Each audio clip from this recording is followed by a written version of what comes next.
시청자 여러분 안녕하십니까? 헬로티비 뉴스입니다. 은평구가 청년들의 주거비 부담을 덜고 주거 안정에 도움을 주기 위해 은평형 청년 월세 지원 사업을 추진합니다. 지원 대상은 은평구에 주민등록을 둔 19세에서 39세 무주택 청년 1인 가구로 다음 달 13일까지 신청자를 모집합니다. 기준 중위소득 150% 이하이고 보증금 8천만 원 이하 주택 등에 거주해야 합니다. 70명을 선정해 이미 납부한 임차료를 월 10만 원씩 최대 120만 원까지 지원합니다. 신청은 은평구청 홈페이지를 통해 온라인으로 할 수 있습니다. 은평구 시설관리공단 임원추천위원회 위원 추천 절차에 문제가 있다는 목소리가 은평구 의회에서 나왔습니다. 은평구 시설관리공단 임원추천위원회는 구청장 추천 2명, 의회 추천 3명, 공단 이사회 추천 2명 등 총 7명으로 구성되어 있는데요. 박세은 은평구 의원은 19일 은평구의회 정책 세미나실에서 기자회견을 열고 임원추천위원회 의회 추천 몫인 3명을 의장이 단독으로 정해 집행부에 통하는 관행이 이어지고 있다며 이는 인사의 공정성과 투명성을 훼손할 수 있다며 우려를 제기했습니다. 박 의원은 지방공기업법 시행령 제56조의 3에 규정된 의회 추천 3인의 추천 주체는 특정 개인으로서의 의장이 아니라 주민을 대표하는 합의체 기관으로서의 의회를 가리키는 것이라고 주장했습니다.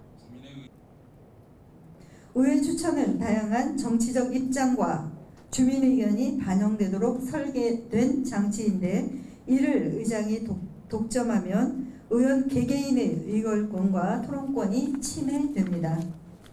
둘째, 인사의 공정성과 투명성이 훼손됩니다. 공개된 기준과 절차에 따라 논의되고 기록으로 남아야 할 추천 과정이 의장실 안에서 비공개로 이루어질 경우 특정 인사와의 유착, 정치적 거래, 사적 인맥에 좌우될 위험이 매우 커집니다. 박세은 의원은 구의회 의장을 향해 의회 추천권을 단독 행사한 이유를 주민 앞에 공개하고 시설관리공단 임원추천위원회 위원 의회 추천 과정에 대한 공식 규칙과 세부 절차를 마련하라고 촉구했습니다. 양천구가 AI 기술을 결합한 스마트 안부 확인 서비스를 통해 고독사 예방에 나섰습니다.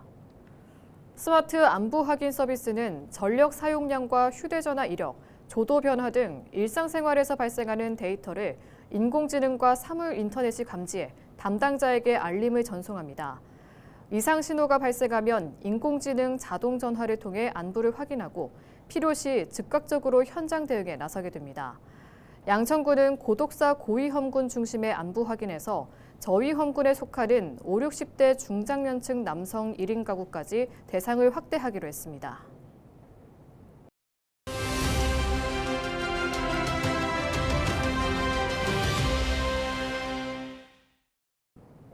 병원연 새해를 맞아 지역 주요 인사의 활동 계획을 알아보는 시간입니다.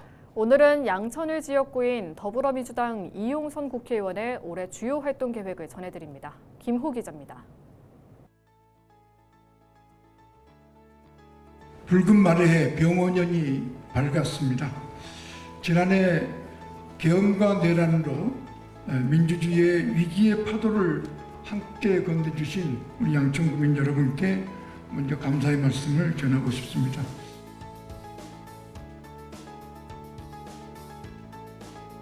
작년 을사년은 정치, 경제, 외교, 안보, 우리 사회의 총체적 위기를 극복하는 회생과 정상화의 시간이었던 것 같습니다. 특히 경제 분야도 이제 회복을 넘어서 올해 경제 전망은 2.1을 내다볼 정도로 비약하고 있습니다. 수출도 연말에 7천억 달러 신기록도 달성한 바 있고요. 놀라운 성장을 보이고 있습니다. 위기에 강한 대한민국, 역시 위기에 강한 대한민국 DNA를 보여주고 있다 이렇게 생각합니다. 작년에 양천구도 참 많은 변화와 발전을 이룩한 것 같습니다. 그 중에 가장 대표적으로는 우리 서울트럭 터미널과 대장 홍대선 이걸 빼놓을 수 없죠. 이게 다 한 10여 년 동안 꾸준히 노력하고 추진했던 성과들이 작년 연말에 기공식과 착공식으로 외화됐습니다. 이제 5, 6년 뒤면 서부트럭터미널에는 멋진 복합 건물, 쇼핑과 스포츠 또 천만물류 단지들이 멋지게 외화된 건물들을 저희들이 아마 보게 될 것 같고요. 뿐만 아니라 대장홍대선에는 드디어 신월동에 지하철 시대를 열게 될 것 같습니다. 이것이 우리 지역에 낙후됐던 친정 신월 지역의 발전, 삶과 교통, 지역 발전에 매우 획기적인 돌파구였다 이렇게 생각합니다.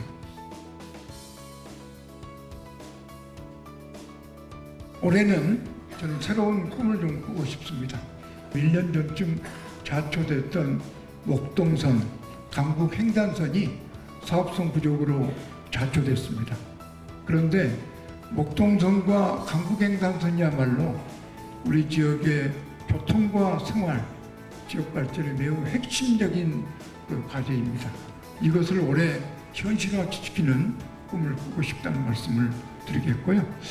이제 자초됐던 사업성도 목동 신세가지 재건축이나 서부트럭터미널 개발과 같은 사업성 보완으로 복권도 많이 개선됐습니다. 뿐만 아니라 평가 기준이 될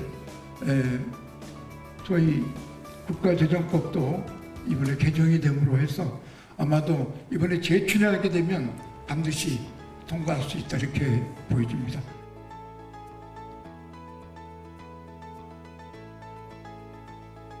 올해 우리가 손에 손을 잡고 양천구와 우리 주민들의 발전 도약을 위해서 더 노력하고 뛰었으면 좋겠습니다.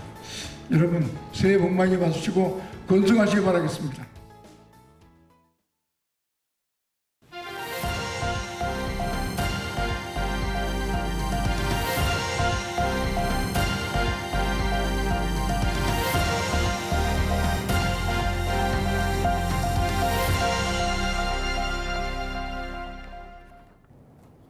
(24절기) 중 마지막 절기인 대한에 맞춰 강추위가 찾아왔습니다. 20일 아침 전국 대부분 지역의 기온이 영하 10도 안팎까지 떨어졌고 이번 주 내내 한파가 이어질 것으로 보이는데요. 건강관리와 화재 예방에 각별한 주의가 필요합니다. 이하영 기자가 보도합니다. 24절기 중 마지막 절기인 대한. 말 그대로 큰 추위가 전국을 덮쳤습니다. 20일 아침 기온은 인천이 영하 12.1도, 춘천 영하 11.9도, 안동 영하 7.7도, 목포 영하 4.3도, 부산 영하 1.5도로 전날보다 최고 15도가량 떨어졌습니다.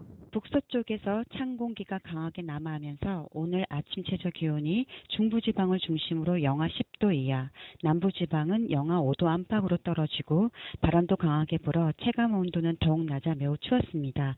당분간 찬 대륙 고기압의 영향이 지속되면서 이번 주 내내 전국적으로 기온이 매우 낮은 분포를 보이면서 추위가 이어지겠습니다. 급격한 기온 변화와 낮은 기온으로 건강 관리에도 주의가 필요합니다. 질병관리청에 신고된 최근 5년간 한랭 질환은 1914건으로 이 가운데 60세 이상이 약 56%를 차지해 고령층에서 한랭 질환의 위험이 특히 높았습니다.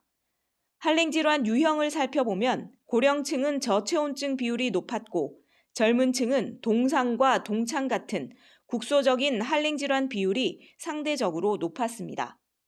따라서 한파에는 되도록 무리한 외출은 피하고 외출 시에는 보온을 유지하는 것이 중요합니다. 한파 시에는 기온이 낮은 아침이나 저녁에는 가급적 외출을 자제해 주시고 외출을 꼭 하실 때에는 모자나 목도리, 장갑 등을 꼭 착용해 주시길 바랍니다. 그리고 낙상사고 방지를 위해서 눈이 쌓여 있는 응달은 피해 주시고 그리고 주머니에서 손을 뺀 상태로 보행해 주시기 바랍니다. 혼자 계신 어르신들께 안부 전화를 드리고 특이사항이 있으시면 꼭 119에 신고해 주시길 당부드립니다. 한편 전남 동부 남해안과 경상권에는 건조특보도 내려졌습니다. 기상청은 작은 불씨도 대형 산불로 번질 수 있다며 화재 예방을 당부했습니다. 헬로티비 뉴스 이하영입니다. 은평구가 4050 인턴십 프로그램에 참여할 기업을 모집합니다. 4050 인턴십 프로그램은 중장년을 채용하는 기업의 인건비를 지원하고 조기 퇴직 등으로 재취업이 필요한 중장년 구직자에게 일할 기회를 제공하는 사업입니다. 참여 대상 기업은 관내 상시 근로자 5인 이상의 기업 또는 사회적 경제기업, 협동조합, 비영리 단체 등입니다. 기업당 한두 개의 일자리 신청이 가능하며 총 5개의 일자리를 선발할 예정입니다. 선정된 기업은 중장년 근로자의 인건비를 최대 8개월간 지원받을 수 있습니다. 선정된 기업이 프로그램에 선발된 중장년 근로자를 채용하면 2026년 은평구 생활임금 기준 인건비 월 253만 3,290원에 80%를 최대 8개월간 지원받을 수 있습니다. 근로자 인건비의 20%와 4대 보험 사업주 부담분, 월차 수당 등은 기업이 부담합니다. 모집 기간은 다음 달 6일까지며 신청은 은평구청 청장년 희망과를 방문하거나 이메일로 접수하면 됩니다. 양천구가 저소득층의 식생활 지원을 위한 농식품 바우처 사업을 청년 가구까지 확대합니다. 농식품 바우처 지원 대상은 기준 중위소득 32% 이하의 생계급여 수급 가구 중 임산부와 영유아 아동이 포함된 가구이며 올해부터는 34세 이하 청년 가구까지 확대됩니다. 지원 금액은 매월 1인 가구의 경우 4만 원, 2인 가구 6만 5천 원, 4인 가구 10만 원입니다. 신청은 농식품 바우처 홈페이지를 통해 가능하며 선정된 가구는 바우처 카드를 발급받아 지정된 사용처에서 농식품을 구매할 수 있습니다.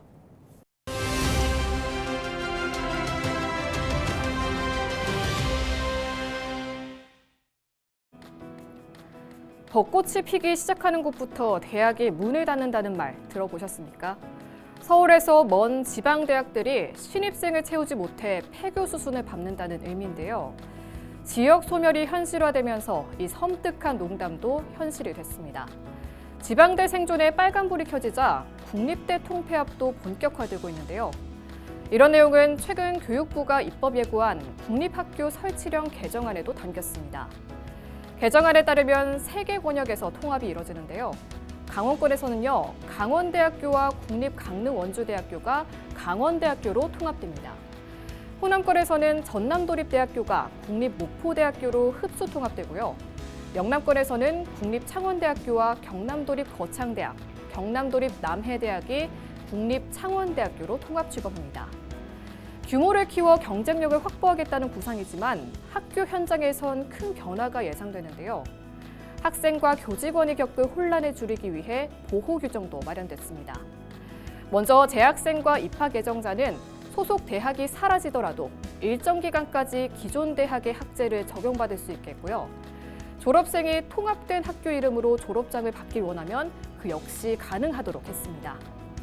폐지대학 소속 지방 공무원들은 통합대학 국가공무원으로 경력 경쟁 채용되도록 하고 교원이나 조교들은 통합대학 소속으로 임용된 걸로 간주하는 특례 규정도 뒀습니다.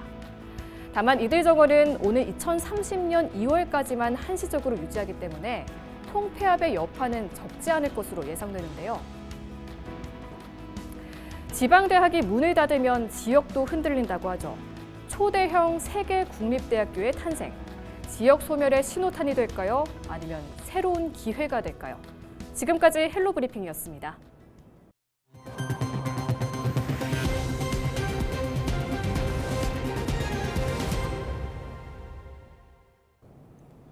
서울시가 설 명절을 앞두고 건설 현장 공사 대금과 임금 체불에 대한 특별 점검에 나섭니다.